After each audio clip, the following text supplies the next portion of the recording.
Buenas tardes con todos a este nuevo webinar de la APGEO, Asociación Peruana de Ingeniería Geotécnica. Mi nombre es Joaquín Dacochea, soy vicepresidente del Comité CT100 de Sostenimiento y el día de hoy tendremos un webinar muy interesante que esperamos que sea del mayor interés de todos los aquí presentes. Es un grato honor para mí presentar al ingeniero doctor Petrucio Santos Jr., perdón, de la empresa Macaferri. El ingeniero Petrucio Santos nos hablará sobre técnica de soil nailing con revestimiento estructural flexible. El ingeniero Petrucio es ingeniero civil graduado por la Universidad Federal de Pernambuco. Cuenta con maestría en ingeniería civil con especialidad en geotecnia y es doctor en ingeniería civil en el área de estructuras y geotecnia por la Unicamp, Universidad de Campinas de Brasil. Es además profesor asociado de mecánica de suelos en la Escuela de Ingeniería Padre Anchieta. Es gerente del departamento técnico de Macaferri América Latina, donde es responsable por el desarrollo técnico de sus productos y soluciones de ingeniería. Desde 2006 publica artículos en congresos y revistas técnicas nacionales e internacionales. Sin más, los dejo con el ingeniero Petrucio. Buenas,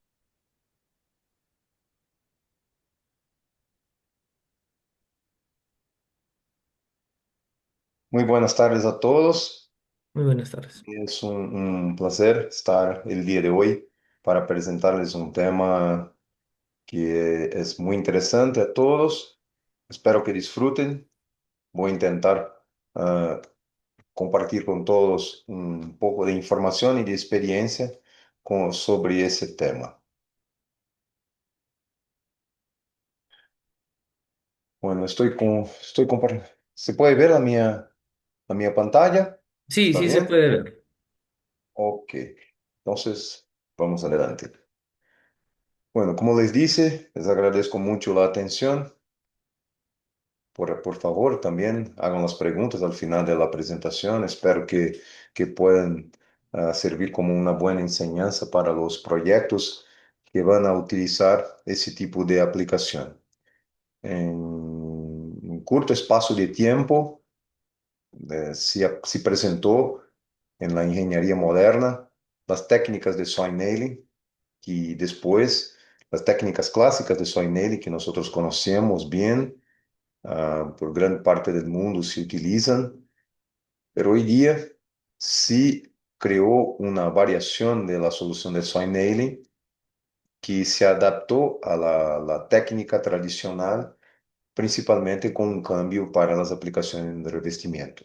Isso aplicado principalmente às obras viales e as obras, principalmente às obras viales de mineria, obras lineales em geral, donde o revestimento se cambiou de um revestimento rígido para um revestimento que nós podemos assim dizer revestimento estrutural flexível ou um revestimento flexível que al final les voy a presentar que estos revestimientos también se pueden ser vegetados de alguna manera, tanto que en Brasil hoy día llamamos esta técnica de soil nailing verde por el tema de la crecida de la vegetación, ¿ok? Más o menos así. Bueno, para empezar esse tema é sempre importante hablar sobre alguns conceitos. Conceptos de liberdade, não simplesmente liberdade, pero é uma foto onde se vê um paisaje muito bonito e al final é um tema que para nós geotécnicos, quando vamos a visitar um lugar ou um sítio, empezamos a mirar um pouco de la geologia, diferente de los viajeros que estão aí solamente para ver como está o ambiente, muitas vezes não se imagina que pode haver deslizamentos ou rupturas em taludes como esse que aí está. É um paisaje que para muitos não transmitem nenhum tipo de problema e simplesmente é algo bonito, algo belo, mais ou menos assim. Pero muchas veces no se notan situaciones como esa de erodibilidad, no se afecta en nada. Muchas vezes parece por esse tipo de problema que estamos vendo aqui. Al princípio, poderíamos hasta dizer que é uma arte moderna da natureza, não? Um problema de erodibilidade, que não se causou nenhum dano a nadie que esteja alrededor dessa erodibilidade que salió aí. Ou problemas como esse, de erosão superficiais, muito comuns em taludes, que se nota em grandes partes de várias partes, principalmente em regiões com taludes muito largos. Se nota muito esse tipo de escorrimento, esse tipo de problema de erosão superficial. Agora, cambiando um pouco o paisaje e mirando dessa maneira, donde temos aqui vivendas, casas, pessoas que vivem aí cerca de esos taludes, a coisa já cambia completamente de situação. Ou seja, nesse caso, já antes algo que poderia ser simplesmente um câmbio no paisaje ou a natureza buscando seu melhor equilíbrio, agora temos um problema socioeconômico que foi praticamente instaurado aí nesse panorama que se nota.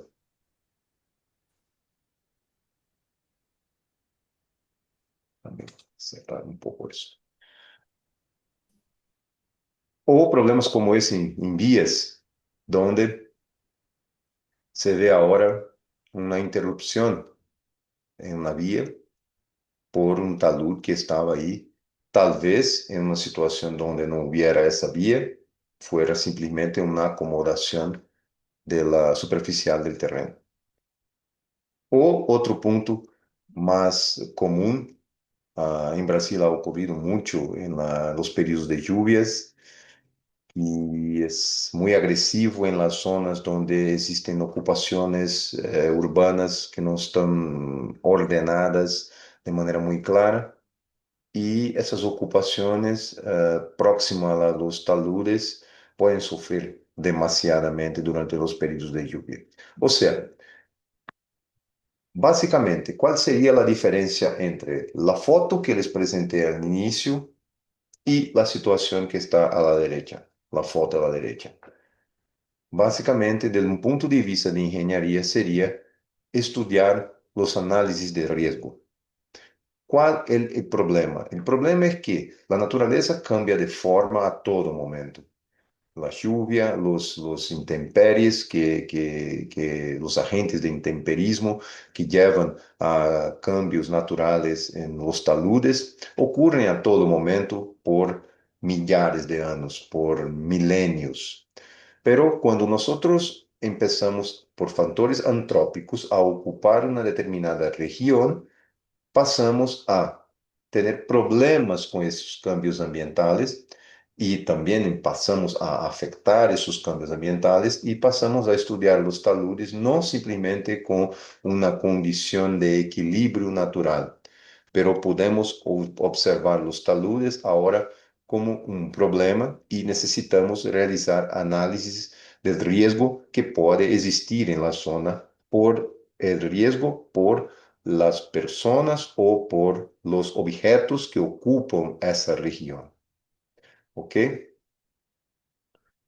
En verdad, podemos expresar eso de varias formas, ¿no? ¿Qué sería el riesgo ahora de un punto de vista más técnico? Bueno, básicamente, como está escrito, los procesos geológicos naturales solo crean situaciones riesgosas cuando las personas ocupan los lugares donde ocurren. Como les dice, ya se producen deslizamientos de tierra, erosión, inundación en varias partes del mundo, que altera el paisaje, las condiciones de los materiales en la tierra, y no causan daños a las personas o no llevan a problemas que pueden ser detectados. Y por esa razón llamamos eso de eventos naturales. Ahora, cuando el riesgo expresa la posibilidad de pérdidas materiales, sociales y a través de la ocurrencia de algún accidente, pasamos a ver eso como un problema y necesitamos ahí de alguna forma estudiar. Básicamente, factores de riesgo que deben ser estudiados, eso de una manera muy sencilla, claro, porque eso va a depender mucho de la situación, claro. Estamos tratando aquí de fenómenos geológicos. Riesgo también pueden ser tratados de varias formas, como riesgos económicos, riesgos, por ejemplo, materiales o riesgos de simplesmente de pérdidas de vidas humanas. Várias formas se pode mirar isso. Pero de um ponto de vista de deslizamento ou risco geológico, temos basicamente os fatores como grado de risco, que aí depende muito do organismo que está realizando a validação. Acá em Brasil temos organismos que classificam com números, principalmente as situações de risco depois de uma inspeção. Fatores geológicos, que aí necessitam, claro, de uma visita ao campo, de fatores observacionais, que levam a estudar melhor esses riscos que podem existir. Los morfológicos são afetados por um fator que está al final, que vou falar depois, que é o antrópico, que significa a nossa própria ocupação. Nós estamos aí cambiando a morfologia do terreno, cortes muito verticais, empinados ao extremo, taludes que estão em situações que muitas vezes um cambio do estado tensional ocorre rapidamente, simplesmente com uma primeira lluvia. Isso é um ponto. Por isso, por la mudança da morfologia, da geometria del terreno, se pode dizer de maneira simples. O tempo, que afeta a todos nós. Claro, o tempo sempre vai afetar. Por exemplo, nós si vivimos en una zona donde la geología ya es una geología de materiales, por ejemplo, acá en Brasil tenemos materiales laterizados que ya sufrieron gran parte del intemperismo y de alguna razón, por alguna razón, tenemos materiales tal vez más resistentes. En las Américas del Sur tenemos mucho esa situación, materiales más resistentes por el efecto del intemperismo. Y por esa razón, muchas veces tenemos situaciones donde los nuestros taludes son mucho más estables que taludes en Norteamérica o en Europa, en regiones, mismo en situaciones sísmicas. Hidrológicos, bueno, eso estamos afectados a todo momento, vemos ahí las inundaciones y todo eso que necesitan de una atención especial. Estaba hablando con un compañero otro día que nosotros estábamos muy preocupados otro día con las lluvias intensas que están ocurriendo en determinadas partes del mundo. Pero ahora estamos nos preocupando también con el viento. El viento también nos viene con una intensidad enorme que está llevando a daños también graves y aumentando las probabilidades de riesgo en una determinada región. Y al final, por supuesto, los factores antrópicos. Nosotros, nosotros somos los factores antrópicos. Estamos ocupando várias partes do mundo e, claro, quando começamos as ocupações com as populações há milhares de anos, ou não vamos tão lejos, chegamos aqui a 100 anos, por exemplo, teníamos uma evolução que agora estamos muito mais grande que o início do século XX. De alguma razão, crescemos muito, ocupamos muitas áreas, principalmente buscamos áreas que são áreas urbanisticamente, estrategicamente ubicadas, e por essa razão muitas vezes não queremos ocupar áreas que estão lejos de todo ou que não economicamente não é atrativa e buscamos áreas que já estão aí urbanisticamente estabilizadas. E de alguma razão essas áreas muitas vezes já não têm tanto espaço e as edificações necessitam de obras de engenharia um pouco mais tecnologicamente eficientes. Ese es el punto. Pero los factores antrópicos, nosotros ahí estamos impermeabilizando la tierra, con los pavimentos, los drenajes ya no soportan tanto los efectos hidrológicos. Nosotros estamos ahí cambiando. con la morfología y la geología de los terrenos. Entonces, los factores antrópicos deben ser mucho bien estudiados y nos ayudan a entender un poco el riesgo que puede ocurrir en determinadas zonas.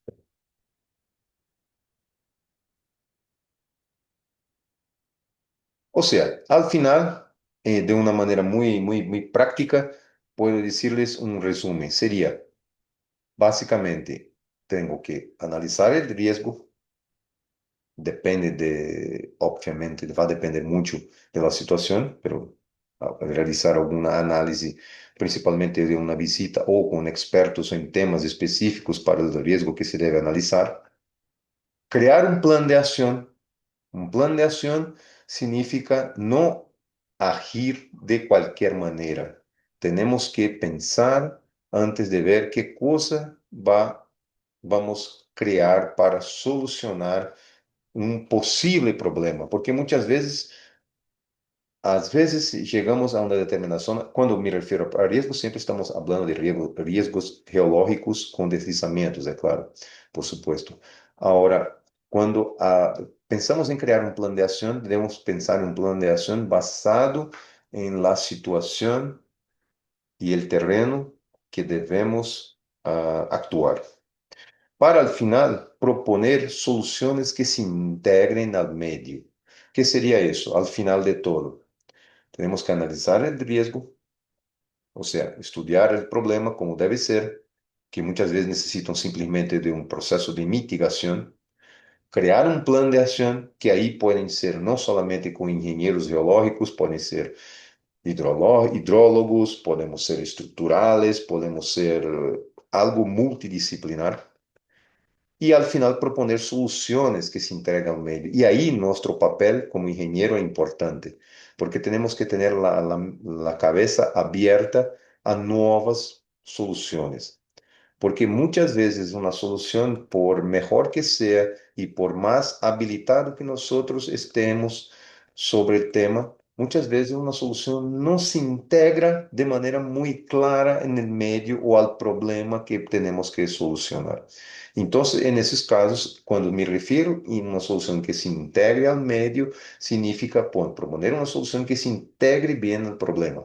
Porque muchas veces nosotros tenemos una solución que es muy propia para obras viales, que puede muchas veces no se adecuar a una obra urbanística, o muchas veces puede no se adaptar también a una obra en una mina.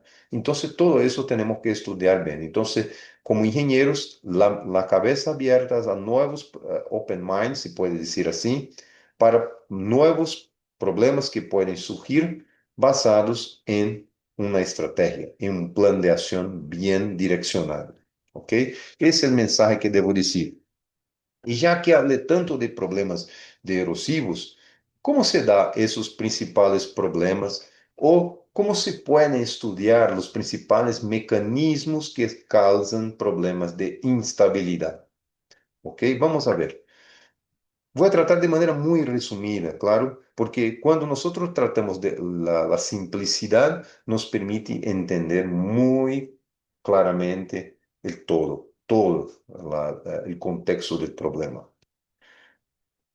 Básicamente, tenemos dos modos de ver los mecanismos de instabilidad. Las instabilidades superficiales, o sea, las rupturas más superficiales, que por muchos años, tal vez los ingenieros más jóvenes no se recuerden, pero antes prácticamente las instabilidades superficiales no nos metían miedo. Nosotros estábamos tranquilos, una superficie, una ruptura muy superficial, eso simplemente un pasto podría resolver, algo así muy sencillo, no tenemos tanta preocupación. Pero con el pasar de los años, los taludes más grandes, los problemas hidrológicos aumentando, los deslizamientos superficiales que antes, por ejemplo, eran cosas sencillas, pasaron a ser problemas serios ahora. Por ejemplo, si tú tienes ahí un talud donde tiene una capa inestable de más o menos 20 centímetros, se parece poco, 20 centímetros se parece poco, pero 20 centímetros en 200 metros de largo podría ser un volumen enorme.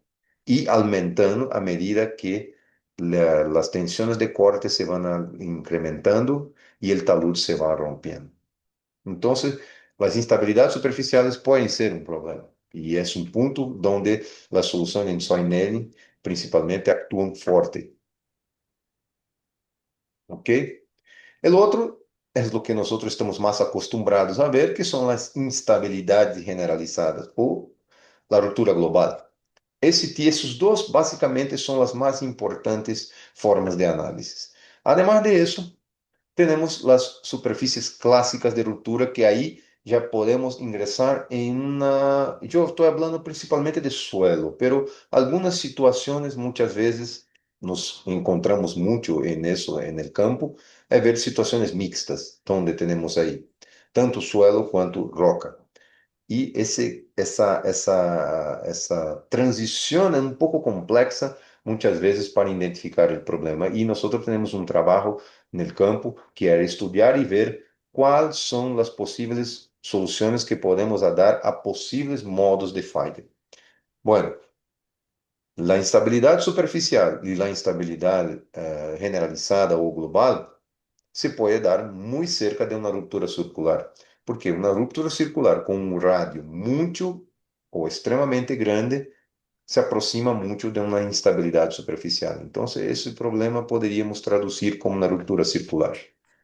Quando temos aí rupturas planares ou em cunha, aí já vamos a tratar de maciços rocosos. Como seria isso? Bueno, de maneira muito sencilla, a ruptura circular, já les comentei, pode ocorrer tanto em suelo quanto em rocas muito fracturadas, com uma classe extremamente fracturada, algo al 6, algo mais ou menos assim. Uma classe extremamente fracturada de um ponto de vista geológico. De uma maneira que muitas vezes hasta mais fácil de estudar, não? Porque quando vamos a campo e vemos, encontramos um problema onde o terreno se encontra em uma situação onde a roca é pouco fracturada, muitas vezes temos problemas de singularidades, problemas pontuais que é difícil solucionar. E quando está muito fracturada, se assemelha muito a um suelo, então nós estamos mais acostumados. Rupturas como essa, por exemplo, que se dá de uma maneira clássica em parece muito com uma concha, algo assim. A ruptura plana já vamos a uma parte onde falamos de descontinuidades. Não vou me perder muito tempo com isso, só para explicar rapidamente o tema para mostrar onde vou chegar. A descontinuidade tratamos aí de vários planos ou famílias de fraturas que podem aí existir. Quando temos uma ruptura plana, basicamente é uma família de fractura que que intercepta a parte superficial de talude e o modo de ruptura cinemática te leva a um deslizamento. Já, a ruptura em cunha, que aí temos, são basicamente duas famílias de fraturas que se observam e se aproxima, se assemelha muito ao problema que temos nós outros de ruptura de deslizamento de bloques, massas que se vão a estar instáveis em taludes. Esse é um problema que muitas vezes se mescla um pouco com a ruptura dos taludes no suelo.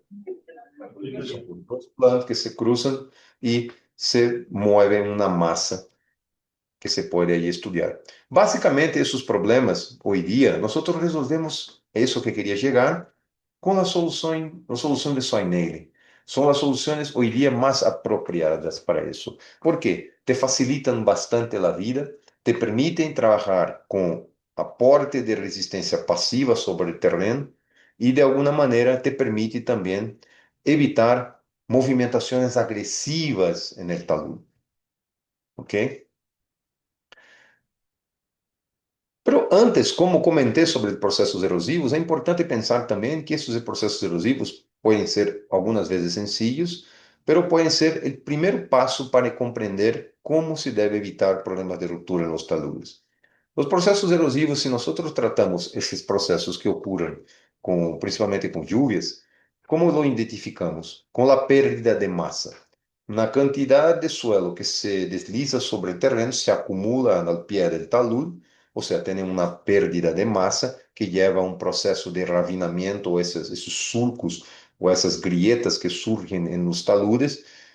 Nós conhecemos isso muito bem nos taludes. Isso nos leva a una solución clásica que nosotros conocemos, que es vegetar esos taludes, que muchas veces no es una situación tan fácil.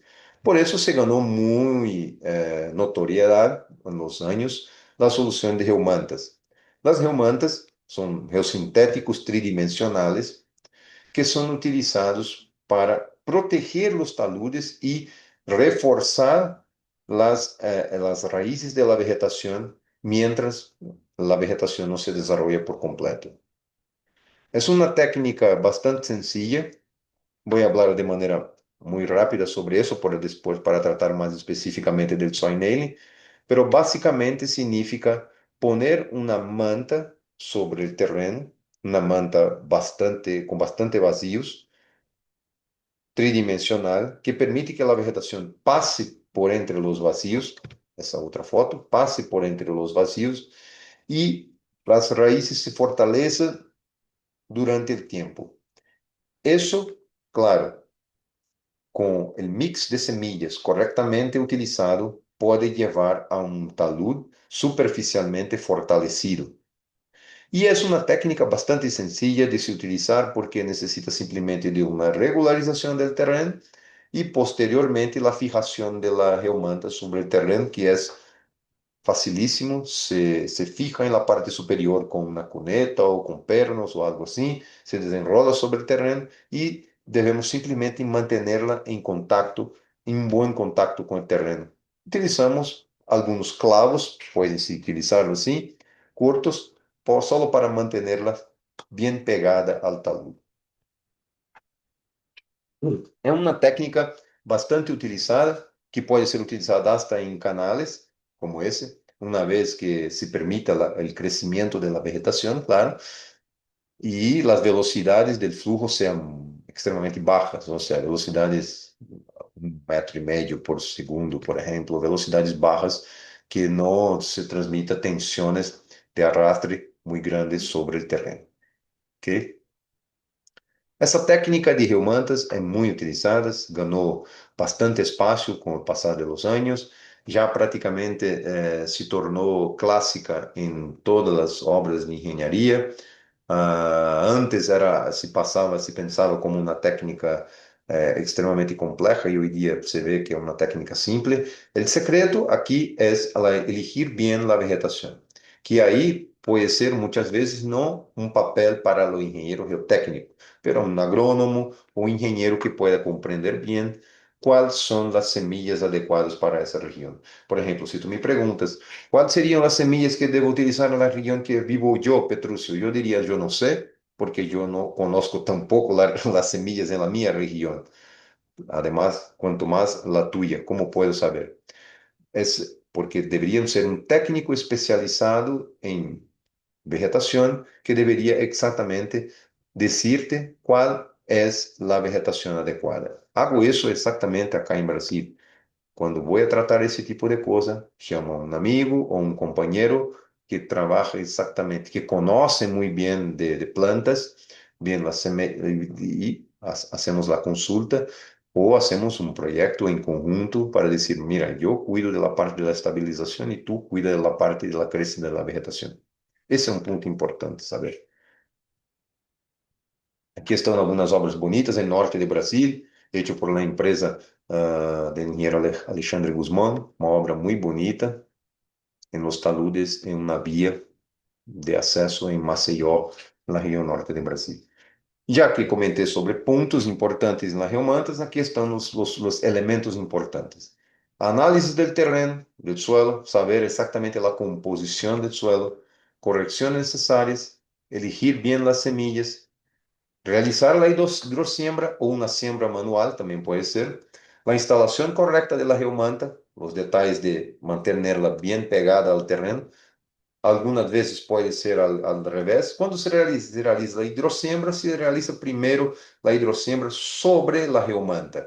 Se instala primero la geomanta, se realiza la hidrosiembra sobre la geomanta. Es mejor, evita la pérdida.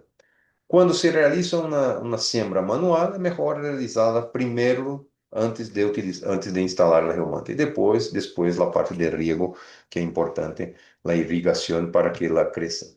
Aqui está um resumo do ciclo como deve ser.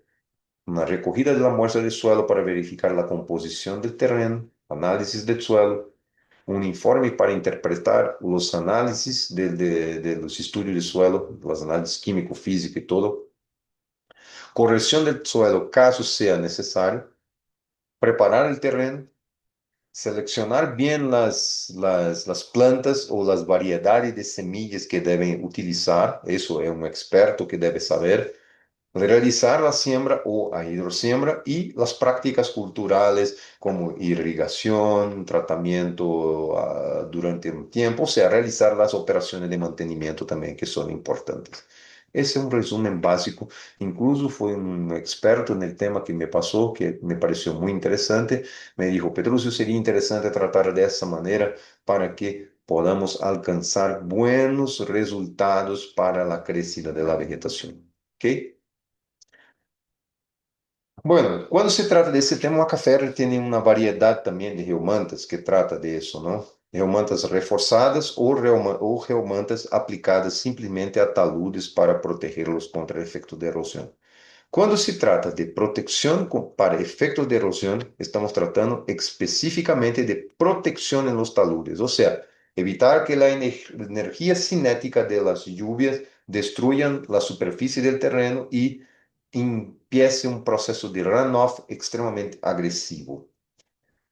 Pero tenemos otra parte, que es la parte de estabilización, que ahí las geomantas abren espacio principalmente para las mallas metálicas en el terreno, o un combine entre los dos, la malla metálica y la geomanta, como se ve aquí en el Makimate HS, que sería los dos, la geomanta asociada a la resistencia buena a la atracción de las mallas metálicas. ¿Ok? Ahora sí vamos a entrar en un tema interesante que es la estabilización de los taludes. Tenemos básicamente dos situaciones, los taludes naturales y los taludes de corte. ¿Ok? Los taludes naturales, tanto los taludes naturales como los taludes de corte, pueden ser estabilizados con pernos. Pernos que nosotros casi siempre los diseñamos los modos de falla de ruptura clásica que nosotros conocemos. Utilizamos los softwares comerciales que existen para verificar a través de potenciales superficies de ruptura cuál sería el largo de anclaje del perno necesario para estabilizar la superficie de ruptura.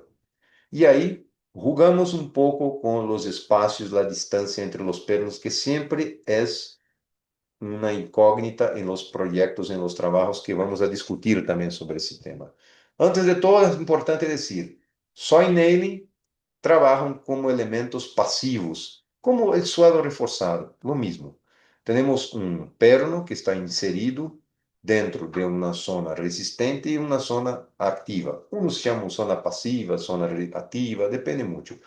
Una parte del perno está conectado dentro de una zona que teóricamente no se debería mover y la otra que va a inducir una movimentación o, si puede decir de manera más simple, un empuje sobre la fachada. Diferente de las pantallas ancladas, que otro punto que no es el tema de nuestra discusión, pero trata de otra cosa. Las pantallas ancladas son consideradas activas porque aplican una fuerza directamente sobre la fachada y por esa razón necesitan una pantalla en la fachada rígida suficiente para funcionar como un elemento de reacción para la fuerza que lo estamos ubicando ahí. ¿Ok?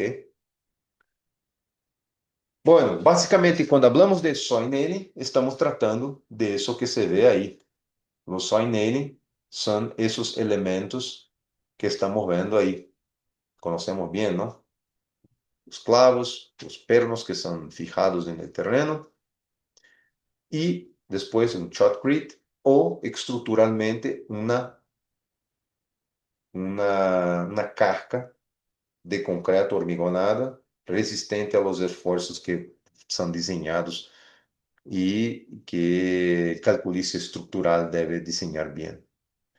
Podríamos pensar en cambiar esa solución tal vez por una solución quizá verde. Ahí sería el tema de soil nailing verde. O sea, cambiar toda esa parte gris por una solución con malla metálica y geomantas que podrían permitir, a través de una hidrosiembra, transformar esse talude que antes parecia algo agressivo dentro de um meio como esse que estava em um meio de selva, para al final uma situação mais harmônica. Essas soluções não surgiram de só nele de maneira flexível, não surgiram al acaso.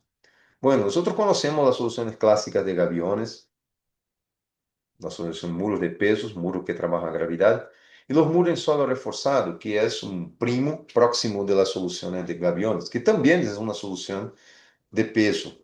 La única cosa que cambia aquí es la aplicación del empuje para los análisis externos. Normalmente las soluciones en gaviones tienen una excentricidad más grande que las soluciones en muro en suelo reforzado. E também surgiu depois os taludes em solo reforçado.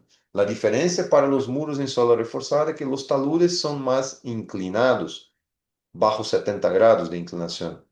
E por essa razão, não necessitam de análise de estabilidade externa. São considerados taludes reforçados, ok? Que são soluções, por exemplo, Macaferri trabalha com o Terra Mesh verde, que é essa solução que se vê aí, onde a cola e a cara frontal formam um único elemento. E utilizam também reumantas, não, em la fachada e podem estar associadas a reumallas também para melhorar aún mais a resistência à tração do terreno. Essas soluções, al final, seriam para compactadas como um muro de solo reforçado normal. A única diferença é que a fachada vai receber um incremento ou um aporte de vegetação, para al final, depois de um tempo de la obra construída, se transforma em algo dessa maneira para algo dessa maneira. E o talude, al final, verde, nada se nota al final que poderia ser uma contenção, pero é uma contenção. ¿Ok? Ok. Salimos del gavión, fuimos al muro de suelo reforzado, talude en suelo reforzado, y ahora tenemos los side nailing con la cara flexible. O sea, no más ahora en una situación de corte. Las otras soluciones eran soluciones de relleno. Ahora tenemos una solución de corte o una solución de talude natural que necesita de algún tipo de obra de mitigación para estabilización. Y podemos utilizar los pernos para estabilizar ese talud y necesitamos de algo que va a retener el suelo, que puede deslizar entre los pernos. Ahí está el ingreso de las mallas metálicas. Ou seja, transformamos taludes como esse, em condição natural, em taludes como esse, que al final estén vegetados. Esse tema, podemos dizer que é um tema que se desenvolve, é um tema recém, não? É um tema recém, não se tem muita informação sobre isso. Macaferri já trabalha há assim, mais de 10 anos com esse tema, que está ganando muito espaço por razões lógicas, é uma solução mais econômica, é uma solução que se integra melhor ao meio ambiente, todo isso, pero manca algumas situações, nos falta aí metodologias de análise e de cálculo que nós estudamos todo dia. Hoje em dia existem basicamente algumas normas importantes que tratam de soil nailing. Aqui estão as que eu manejo melhor. Las que tratan principalmente de la fachada flexible son la Soinen Siria, la BS 8006, la norma inglesa, y habla de una manera muy sencilla la norma brasileña, que recién salió en noviembre de 2021, salió hablando un poco sobre ese tema. Las otras tratan más de soil nailing con fachada rígida. La BS 8006 incluso te dá sugerências de inclinação, porque à medida que inclinamos os taludes, os esforços em la fachada são menores e automaticamente se ingressa a aplicação de revestimentos flexíveis. Ok? A norma brasileira também já te permite esse tipo de aplicação, uma vez que se conozca bem a integração entre a malla, a placa, a fachada e os pernos que se utilizam. Los tipos de, segundo a BS 8006, tenemos básicamente tres tipos de soil nail. Los llamados soft, con revestimiento en la fachada considerado como soft, donde la inclinación es suave, no se transmite tanto esfuerzo en la fachada y necesita solamente de un elemento de control de erosión, tal vez una geomanta para control de erosión.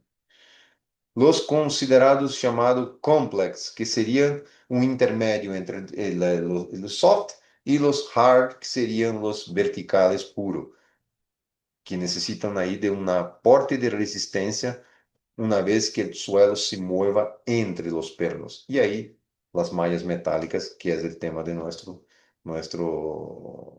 meeting aquí. Y los hard, que serían las soluciones clásicas, elementos rígidos en la fachada. Los modos de falla, todos son calculados igual para verificación de los largos de anclaje de los pernos. O sea, al final, ¿cómo serían los modos, cómo sería la forma de diseñar ese tipo de solución? Básicamente, pasamos por los análisis de estabilidad global o una verificación, una combined stability sería una verificación externa e interna también, porque aquí verificamos también internamente si los pernos tienen resistencia suficiente. Y al final, una vez que esté estabilizado el talud, necesitamos verificar si los espacios que nosotros definimos son adecuados y por eso realizamos un análisis de estabilidad entre los pernos, que ahí ingresa las mallas flexibles o las mallas metálicas como elemento estabilizante. De manera clásica, nosotros conocemos el soil nail de qué manera. Bueno, tenemos un perfil de terreno natural, soil nail clásico, ¿ok? Chegamos aí e decimos assim: necessito realizar um corte como esse. A ideia seria realizar um soil nailing dessa maneira. Só que não cortamos de uma só vez. Como realizamos isso? Verificamos, claro, em função da resistência de los pernos, quais seriam os espaços que vou disponibilizar esses pernos, que em verdade seria o número de pernos dividido por S, que seria a distância normal a esse plano para realizarmos por metro os análises, não, de força, essa força T, resistente, porque estimamos também, uma hipótese que nós utilizamos é que a superfície de ruptura, a superfície de falha apresenta uma resistência ao cortante constante. Sabemos que não é, mas é uma estimativa. E por essa razão, a somatória de efeitos das forças funcionam bem, que seria uma força resultante T necessária para estabilizar toda a superfície. Pero la distribuímos de maneira mais harmônica para que não tenhamos problemas. Pero como calculamos os espaços en essa direção? Viene a situação. Calculamos a altura crítica del terreno de uma maneira clássica. Rankine já hacía isso, não? De uma maneira clássica, donde mais ou menos definimos, se hago um cálculo de maneira sencilla, considerando parâmetros de resistência como esse, chega a valores de 1,10. Por essa razão, quase sempre o soil nailing que conhecemos de maneira clássica, quando se instala, se corta de 1 metro a 1,5 metros. Por isso, para manter uma condição estável do terreno. E dessa maneira, com uma condição estável, podemos fijar a primeira linha de pernos e realizar o armado de la fachada. E assim sucessivamente. Em alturas menores, sabemos que é possível e poderia ser utilizado.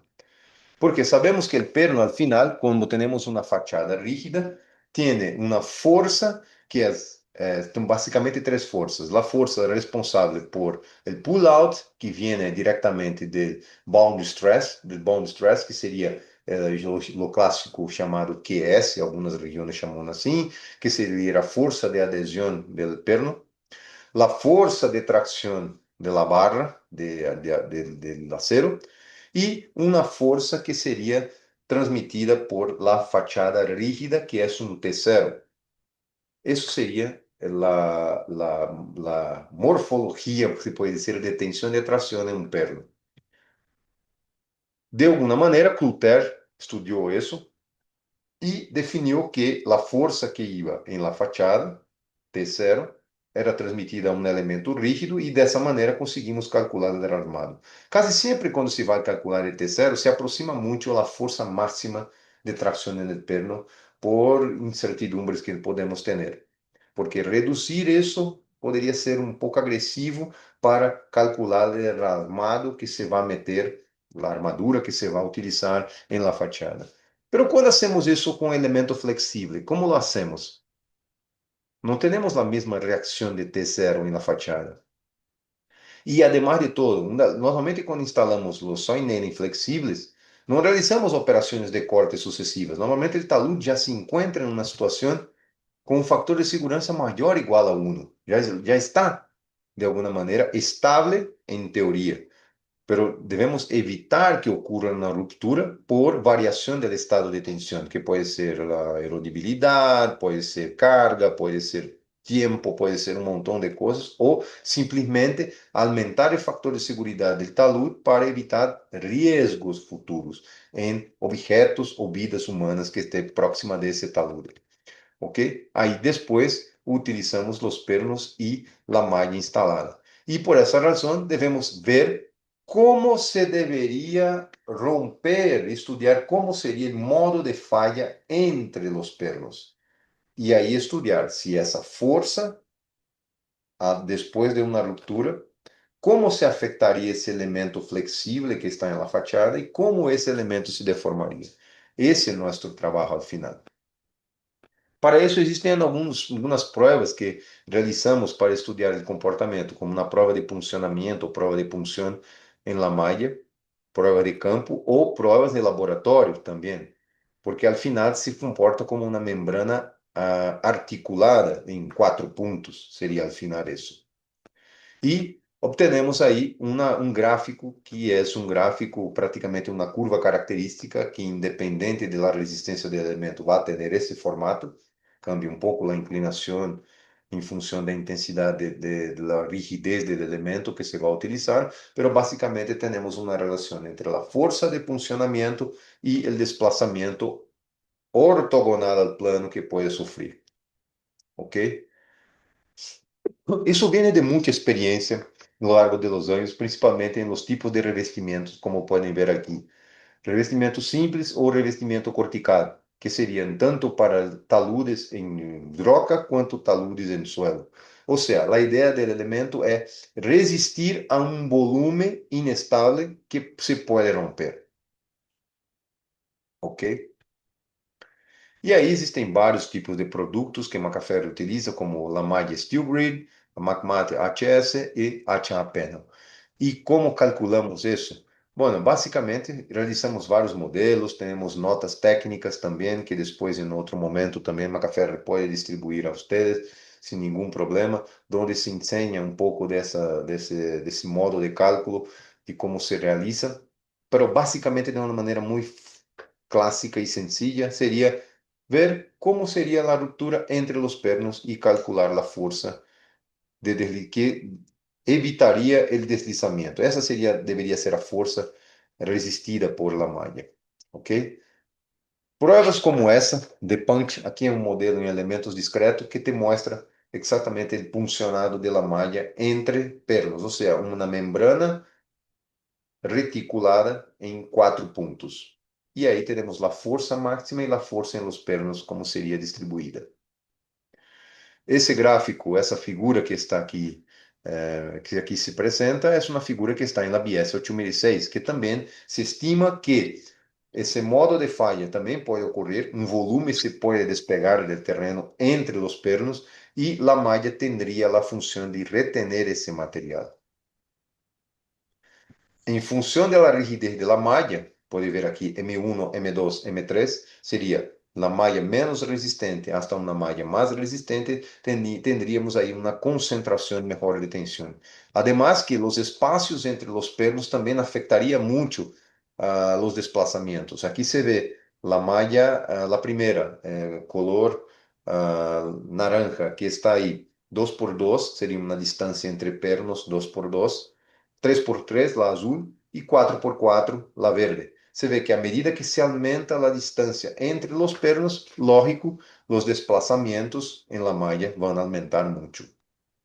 Então, cuidado com isso. Isso um projeto bem desenhado não te vai causar problemas. Porque, al final, realizamos pruebas, tanto em laboratório, com a malha restringida, quanto a malha de membrana reticulada, articulada em 4 pontos, como podem ver aí, para que é a solução mais próxima ao campo.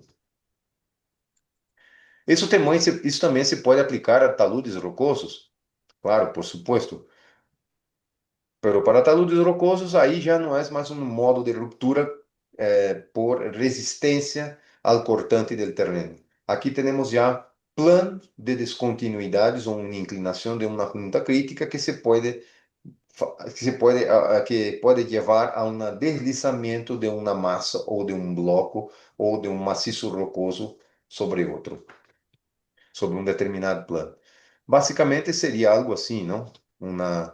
Um deslizamento de um bloco que se pode despegar e a malha teria a função de retener esse deslizamento ou essa ruptura, como se assim se pode dizer. A foto explica muito bem o ocorrido. Um bloco que se despegou e a malha está aí reteniendo esse material. Um modelo numérico também te mostra isso. Isso é para justificar a boa adesão de la malla sobre o terreno. Porque uma malla bem pegada ao terreno significa que a força inercial, que é a força de movimento que vai ocorrer aí do bloco, não vai ser tão grande. E de algum modo, a malha também não necessita ser uma malha de resistência infinita. Porque caso contrário, se o bloco ganha muita energia, não vai haver objeto que pueda retenerlo, porque a energia cinética vai ser demasiadamente grande. Hablando sobre materiais, é importante também dizer, e o tipo de essa malha metálica é hecha de quê? Pode utilizar uma malha com alto contenido de carbono? Como seria isso? Bueno, se tu tens uma malha, por exemplo, um alambre, imagínate um alambre extremamente rígido, que tu não pode torcerlo, como uma barra de hierro, muito rígida, que qualquer outro. Poderia ser um tipo de solução interessante. Pero se pongo isso em cadena, conectado, como uma. Ahora no me olvido bien el nombre que se pone en el cuello, una cuerda, algo así. Bueno, no me olvido la palabra, no me recuerdo la palabra ahora. Bueno, sería como una cadena que se forma, ¿no? Porque não importa se os elementos, poderia ser de ouro, de plata, de qualquer coisa, não? Não importa se os elementos são extremamente rígidos. Individualmente podem ser, mas quando estão conectados em cadena, que formam nudos livres para rotacionar, esses elementos vão a formar uma espécie de uma catenária, vão a fletir. Então, o comportamento de membrana vai ser igual para qualquer tipo de elemento, não importa se é de alto contenido de carbono, baixo contenido de carbono, vai ter um pouco mais de rigidez que o outro, pero al final o comportamento de deformação vai ser o mesmo. E a força resistente na fachada. Bom, existem algumas provas para verificar a resistência da placa que vai na conexão diretamente com os pernos, ok? Pero essas provas são interessantes de modo acadêmico, pero de maneira prática não me parecem funcionar muito bem. Por quê? Por uma razão muito simples. Essas provas indicam como uma prova de carga da placa sobre o terreno. Ok, perfeito. Pero tu nunca vas conseguir dar um torque tão forte ao ponto de mover essa placa sobre o terreno. Seria como dizer assim: tu tens a placa, la torca, la pone aí e la gira. Tu crees que vai mover uma massa de suelo simplesmente com as mãos? Porque isso é instalado em campo assim, para realizar um efeito como um sofá, como se vê aí por la foto, um botão inserido dentro do terreno. Isso não funcionaria na prática. Então, essa ruptura prévia também não funcionaria, porque a Sí, ¿qué malha tal? não Ah, no. estaria, ok? Um ponto importante para justificar que para soluções de fachada flexível não se deveria utilizar um valor na cabeça del perno é uma análise simples como essa. Por exemplo, ponga os pernos, ponga um valor de plate capacity, por exemplo, em la fachada. Vas a tener um fator de segurança. Se, no, se pone um plate capacity igual a zero, vai ter um fator de segurança um pouco mais baixo. Mira a diferença entre os dois. Um é 1,5, o outro praticamente na iminência de ruptura. O que quer dizer isso?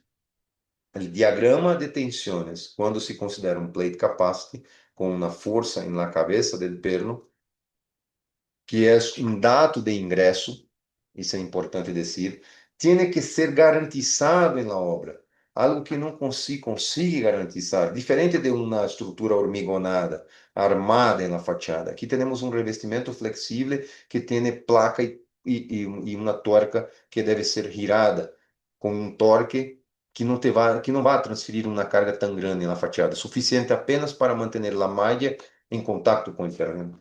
Então, dessa maneira, a superfície de ruptura se pode acostar um pouco de la fachada, algo que poderia levar a uma ruptura. Ou seja, a lo mejor seria não considerar esse valor de T0 e realizar a verificação de espaço entre os pernos para que a malha tenha exatamente a sua função. Esse seria o ponto.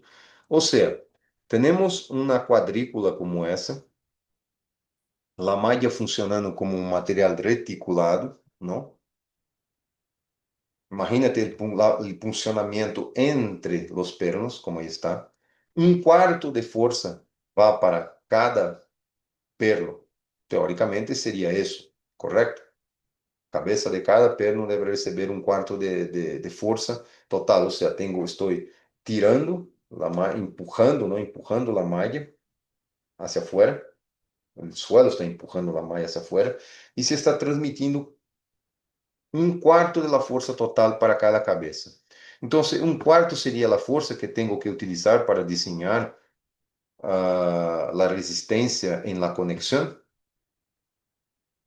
Em verdade, não. ¿Por quê? Porque isso poderia ocorrer em um conjunto que está exatamente contíguo à la zona onde está sendo analisada. Então, ao final, a força que vai em uma placa única seria a mesma força de desplazamento entre os quatro pernos.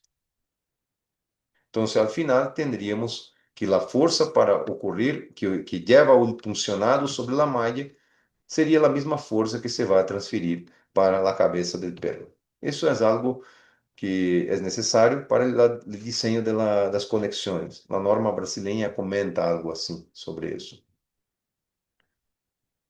E al final, comparamos a força de ruptura e aí podemos utilizar qualquer modelo.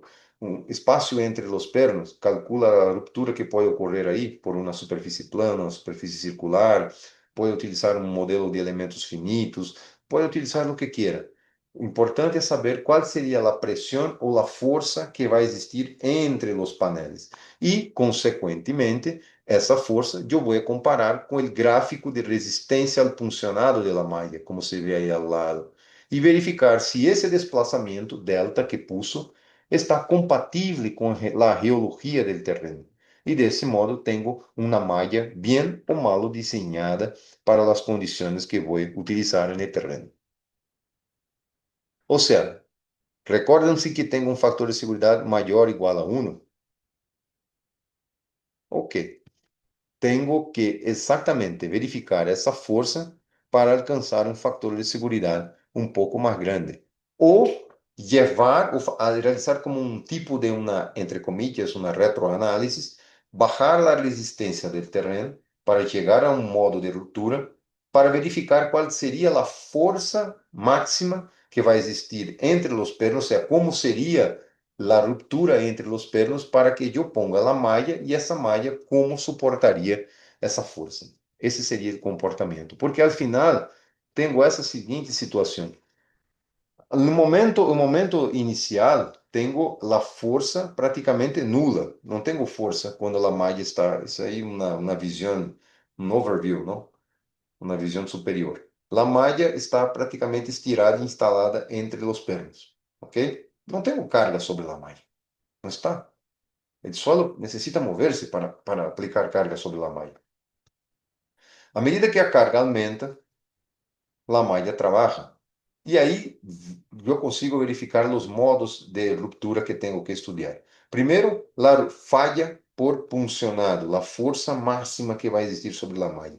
E o outro ponto seria a força de corte alrededor de la placa, porque pode haver uma formação de uma rótula aqui, nesse ponto, que vai levar a uma força de contato entre a malha e a placa, que poderia levar a uma ruptura, ou seja, a ruptura por conexão. E isso seria simplesmente dependendo da resistência do acero de la malha e, aqui está um modo simples de calcular, a força e deveria ser essa força P, que é a mesma força, a componente da força F, que eu calculei de ruptura entre os paneles, transferindo isso para uma força P. Essa força P deveria ser inferior à força RPKM, que puso aí, que seria a força de resistência de la malha alrededor de la placa, ok? Temos também alguns informes e umas notas técnicas que explicam um pouco melhor esse tipo de análises também. Bueno, Macafer ha criado alguns softwares também para ajudar a interpretar um pouco essa análise, como o software que está disponível na suite de cálculo chamada edesign.macaferri.com, onde podem ingressar aí e ver esses softwares que estão aí disponíveis. Não vou falar sobre isso para não tomar-lhes tanto tempo. Podem ingressar em la página e ver alguns detalhes. Tem manuais técnicos de instalação, manuais de técnicos, não, manual científico de utilização desse software, como se poderia ver a metodologia de cálculo nele, ok? É uma suite de softwares que estão disponíveis na plataforma eDesign que podem utilizar aí edesign.macaferri.com. Agora, por fim, queria mostrar-lhes algumas obras, só para que vejam algumas obras onde foram utilizadas a técnica de soil nailing flexível. Em Brasília é muito utilizada, em algumas partes da Latinoamérica também, principalmente para taludes aí, que sabemos que o fator de segurança é maior ou igual a 1, como se vê aí por la seguinte situação. Uma obra em norte de Brasília, em Salvador, Bahia. Ve al final, talude completamente vegetado. A vegetação praticamente tomou toda a zona. Alguns companheiros desenhadores que me enviaram essas fotos, só para mostrar a aplicação. Essa é uma solução de MacMat HS, onde está a malha metálica e a Geoman em associação. É interessante mostrar porque são zonas, me gusta mostrar muito essas fotos, porque são zonas urbanas, porque muitas vezes se diz, não, eu quero, não pode utilizar isso em zonas urbanas, e não é verdade. Hoje dia temos um trabalho de sustentabilidade muito forte, onde se necessita integrar um pouco mais de verde em las regiões mais urbanizadas, e esse foi um trabalho que nossos companheiros de Bahia fizeram que se quedou muito bem. Você vai à zona Oiria, você vê muitas obras dessa maneira, como você vê. Taludes que praticamente, taludes com 70 graus de inclinação, que praticamente não seriam estáveis, mas você vê totalmente verde. Claro que foi um trabalho também, además de um trabalho geotécnico, foi um trabalho agronômico, porque alguns companheiros, em função do estudo das condições do suelo, verificou qual seria a vegetação mais adequada. O contorno de Florianópolis são obras em sul de Brasília que estão ocorrendo justo nesse momento. Todavia, algumas dessas obras todavia não estão finalizadas.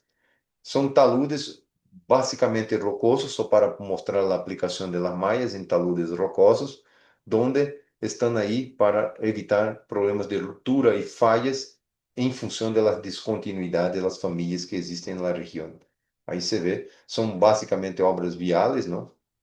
Muitos taludes rocosos, e se nota por la foto, na parte mais ao extremo da foto, se vê taludes também com soil nailing ves un mix, ¿no? Una parte es suelo, otra parte se ve la roca existente que está completamente descubierta. Taludes mixtos también fueron utilizados. Mira ahí, un mix entre suelo y roca. Eso ya fue una malla de la HA Panel, malla de cables de acero utilizadas. Mira el nivel de fracturado que está el talud. O sea, limpiar, el talud ya había sido limpo, ya estaba en condiciones más favorables a la estabilidad, pero todavía había muchas familias y discontinuidades que se veían en el terreno Disculpa que que te necesitaban llamaba. intervención. Cristian, voy a quitar ese celular y no te lo... Centro de Soy em Verde, aqui em norte de Brasil também. Essa foi uma obra também urbanística que um companheiro agrônomo me enviou, muito interessante também, onde utilizou um Macmate ATS, donde, e Macmate R1 também, um mix de malha metálica com reumantas. Está a foto do companheiro que me enviou as fotos aí, está aí na foto. Estava mirando seu trabalho, onde criou, ele preparou um mix de semillas adequado para crescer na região e estava aí ao final, mira, um talude urbano completamente verde. E uma obra também em uma zona muito turística, se algum de vocês algum dia vá a Salvador, em uma região chamada Rio Vermelho, seria como um rio rojo.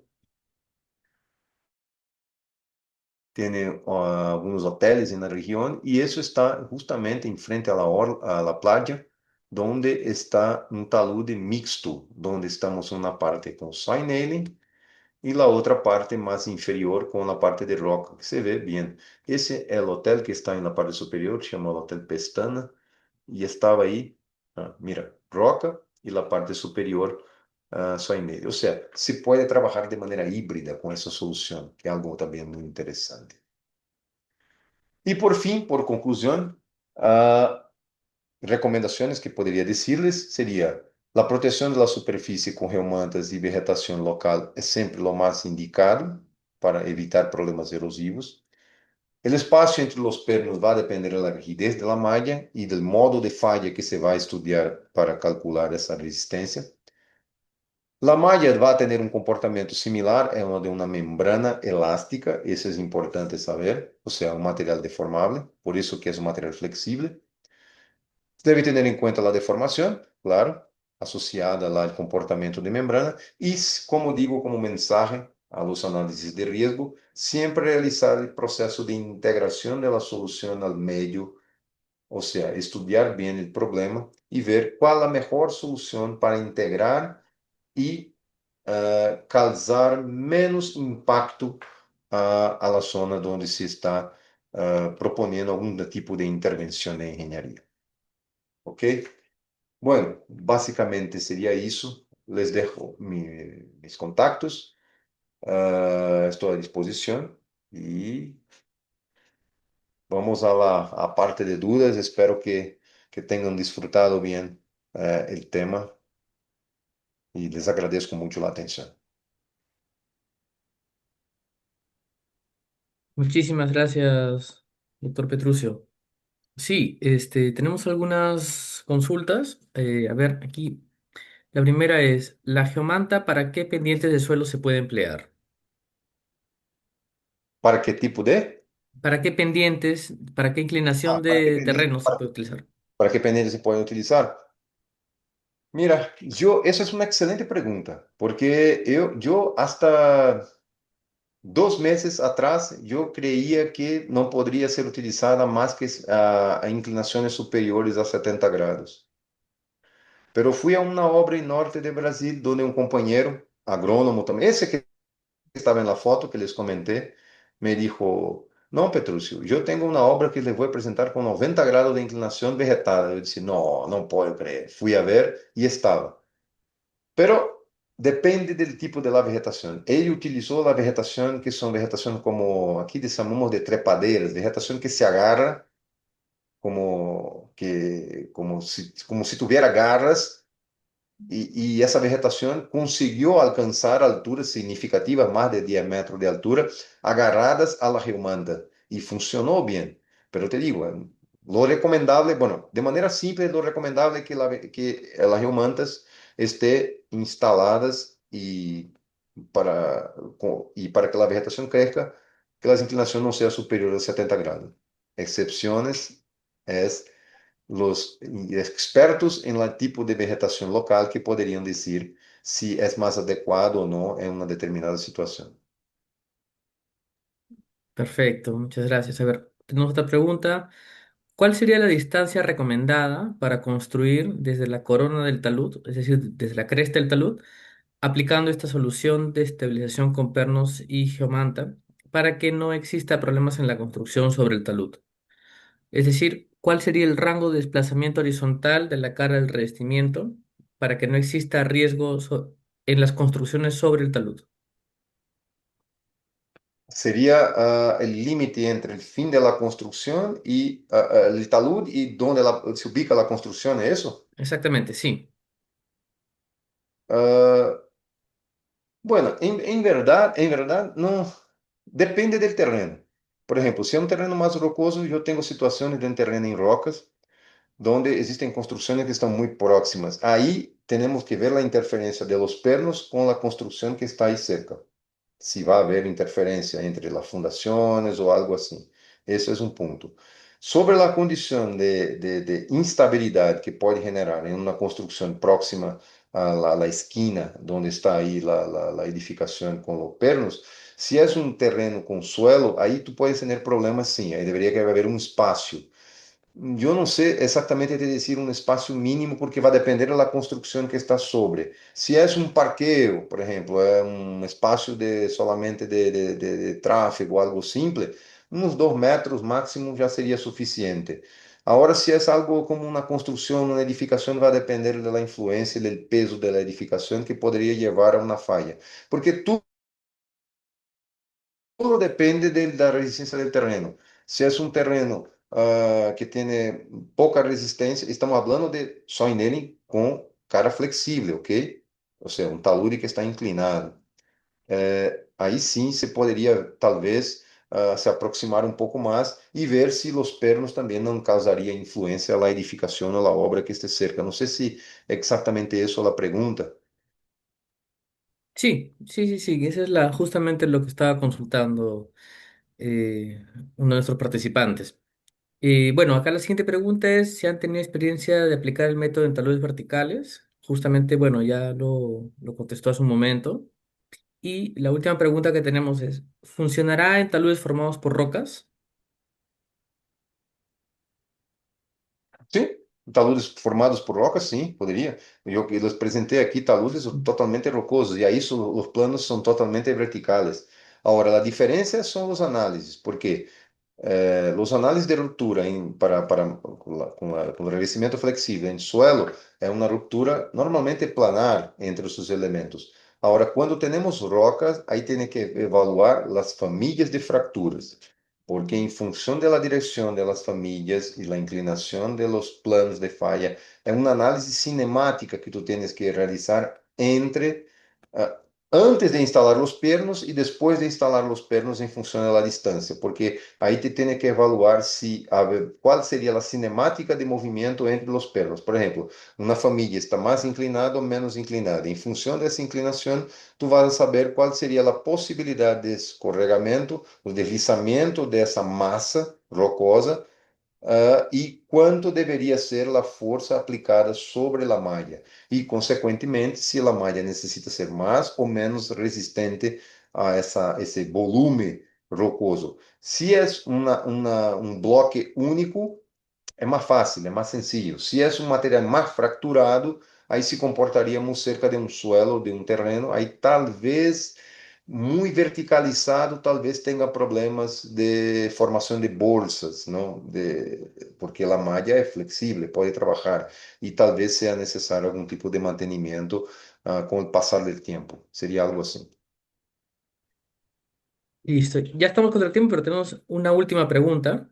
Es, posterior a la instalación de los soy nails, ¿existe un programa de monitoreo para detectar desplazamientos o fallas parciales. eh, Monitoreo. Ujú. Sí, monitoreo sí, podría poner algún sensor, sería, bueno, primero depende mucho de la situación. Ah, Podría ser cuando se refiere a un programa de monitoreo, sería dentro de una condición de proyecto o sería un proyecto de utilizando instrumentos. Yo creo que Eso más instrumentación, ¿no? Sí. se es un proyecto con instrumentos, ahí es un poco más complicado. Porque, no, complicado não, é sencillo. Poderia poner extensômetros em la malla de uma maneira que depois de um certo nível, porque tu sabes, tu, em tu projeto, tu já calculaste qual seria a extensão que essa malla poderia sofrer em função de uma ruptura, ok? Perfeito.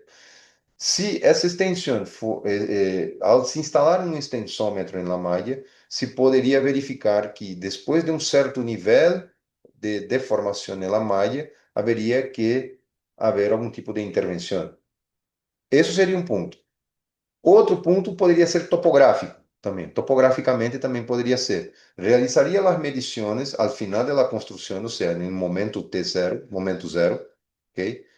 E depois de um tempo realizaria outros, ou seja, haveria as marcações e depois de um tempo realizaria outras marcações se tuviera a percepção de algum tipo de movimento. E aí, em função dessa topografia, se poderia ver qual seria a deflexão que a malha sofreu. E aí, se estaria dentro ou fora das condições de projeto. Seria basicamente isso.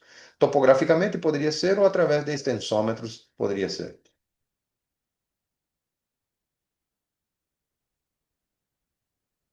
Perfecto, listo.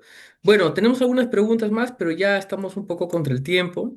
Queríamos agradecer a nombre de Abgeo al doctor Petrucio Santos por esta magnífica ponencia esta tarde, así como a todos los participantes por haber estado a lo largo de esta presentación. Esperamos que haya sido de su mayor atención y también hacemos la invitación al doctor Petruccio para que una próxima vez nos vuelva a acompañar con este tema o algún otro que pueda también ser interesante para los miembros de la Asociación Peruana de Geotecnia.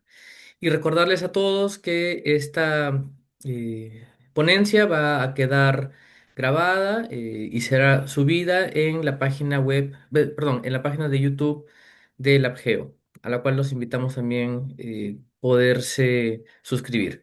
Muchísimas gracias, doctor Petruccio.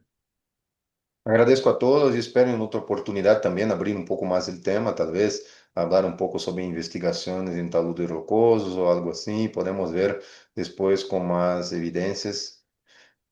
E para mim foi um prazer. Um abraço a todos. Listo, muchísimas gracias. Hasta luego, buenas tardes.